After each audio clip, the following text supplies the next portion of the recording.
ครับ3 ยกไม่ต้องคิดนานเลยดู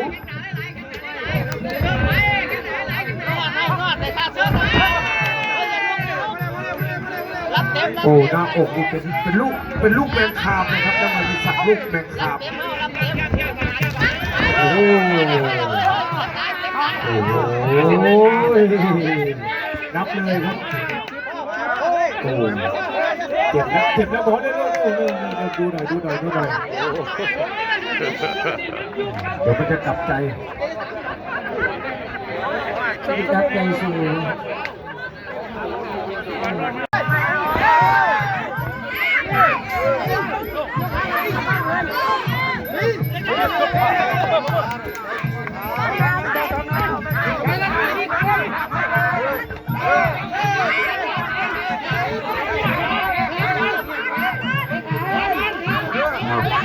ยก 2แล้วยก 2แล้ว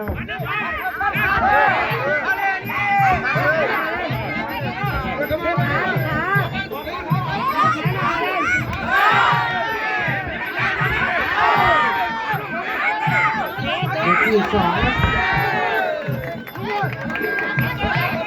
สำรันเดชกิจสารวัตรเดชเรื่องการสารกระชับก็ไม่อีกคู่แล้วครับจะสั่งลูก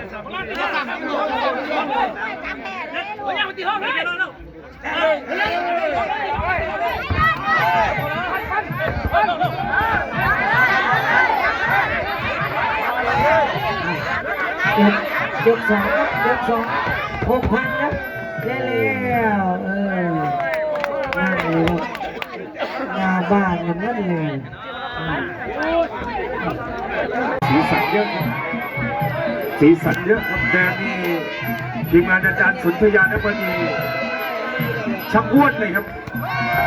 มวยซุกมาครับนี่คือบ้านโพนนควรศรีสะเกษครับ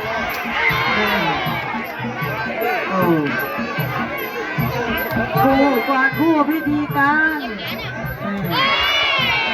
ต่อไปคู่พิธีการมวยซุกเขาจะใส่เขาบอกพ่อกันเนี่ย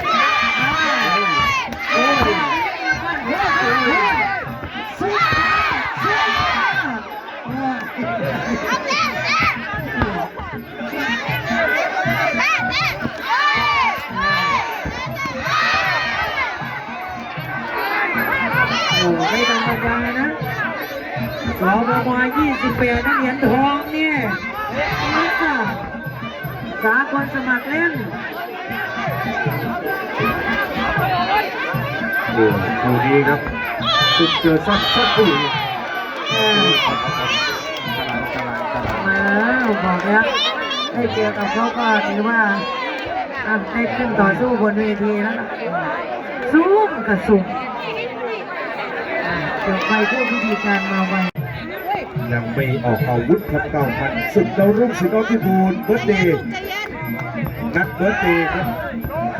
ที่ไทยโดย1 ชัยวัฒน์ บางมัดทองตัดนะครับ6 คู่เอกครับเพชรน้ำทิพย์1 ชัยวัฒน์เจอเหนือพยัคฆ์ปุ๋ยบางคนแหลมเพชรมงคลอุบลชนเพชรสุวรรณสิทธิ์วัดพิบูลเพชรศิริธรทูลบัวเทิงเจอพยัคฆ์พันล้านเกียรติพัฒนพัฒน์โอ้โหคู่ต่อไป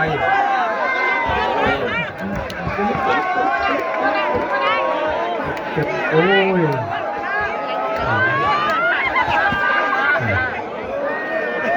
จับทุกคู่ก็โหดแท้กระทาอาจารย์พ่นเชื่อพ่นหน่อยโคสูงยังไม่ได้ในเบาก่อนจุกเลยทีหนึ่งที่2ไปก็ยังได้หมดละตอนนี้มีถวยนะมีถวยนะอะไรครับสีสันผมก็ไม่ใช่หัวมาเลยใส่แค่เดียวนี่นะยก 2ครับ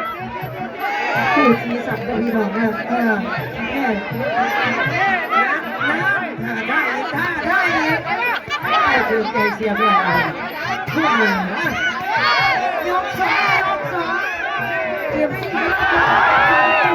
วัดไหนแล้วไม่เก็บการทำงานเนี่ยภูตะวันหรือว่าเอฟแดงเลยครับจะไม่ได้เหลือหลายมั้งเหลือหลายมั้งเป็นการถามหรอก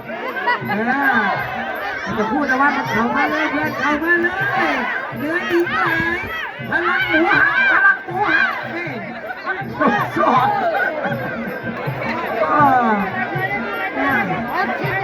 โอ้ยไอ้โฟกับโมโหบอกใครจะได้ก่อนยกสองใหญ่สุดนี่สองนี่สองเลยนี่ขาเลยนี่แบบจะพยายามออกก็ทำอยู่อย่างนี้โอ้ยยกสองครับบอกเขามัดแขงกว่าจะนี่สองกว่าจะนี่ขนาดแต่ใครพวกออกถือเขาแข็งเฉยยกสองเป็นติดนะผู้ตะวันยกสองสร้างสีสันครับก่อนไปอีกยกใจสี คุณจอยครับคู่พิธีเปิดเพชรวีรชัยสธนาสินกับรถผักเล็กโรงเรียนกีฬา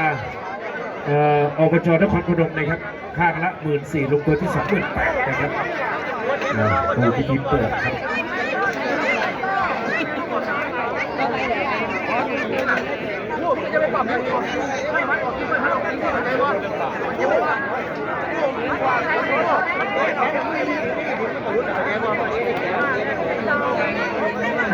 ผู้พิธีการนะครับพิธีการเป็นต้นไปนี่ก็9คู่ต่อเนื่องเลยนะคะคู่สำคัญนะคะที่เราเลี้ยงไว้ให้นะคะจะตัดที่คู่ที่เท่าไหร่คุณเดียวนำออมสินกับฟ้าหลังฝนนะครับให้เราทราบว่าจะตัดที่คู่ของออมสินฟ้าหลังฝนเสร็จก็เข้าสู่คู่พิธีการแล้วก็คู่สำคัญเรายาวทั้ง9คู่เลยแล้วถึงจะย้อนกลับมาดาวรุ่งอีกครั้งหนึ่งรับทราบเข้าใจกันตามนั้นค่ะโอ้วันนี้ต้องขอบคุณทีมงานท่านผู้ใหญ่ธวัชชัยครับจากค่ายมวยสิทธิผู้ใหญ่ธวัชชัยนี่ทีมงานของสอรดีครับทีมงานอาจารย์เทพพรเทพพรไทยสิทธิผู้ใหญ่แนนครับหลายๆพื้นที่ครับของศรีสะเกษนี่ทางฝั่งตะพงสังกัดเข้ามาให้กำลังใจครับยกสุดท้ายครับรับด้วยนะครับผู้ใหญ่ใจดีของเรามาถึงแล้วก็เรียนเชิญบนพลพิธีใหญ่นะครับมายกสุดท้ายแล้วสุดท้ายครับว่าสั่งแล้วสั่งสีสันแล้วบ้านี่สีสันการออกมาเต้นบ้าออกอาวุธกันมันจะมาอาวุธกัน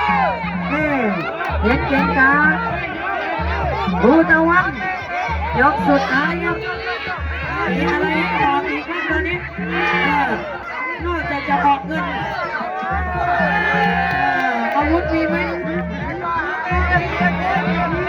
ไม่เน้นนิดเดียวบอกว่าไม่คาดหวังกับที่หนึ่งที่สองแต่ละสุด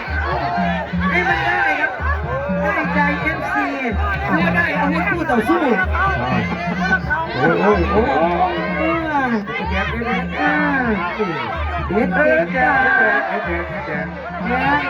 ็ดหรือว่าภูตะวันว่า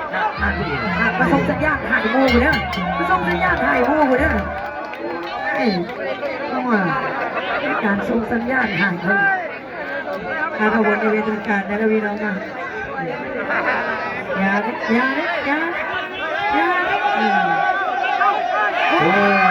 กแล้วว่าเป็นนักชกที่ไม่คาดหวังคุณจอยครับนี่ครับ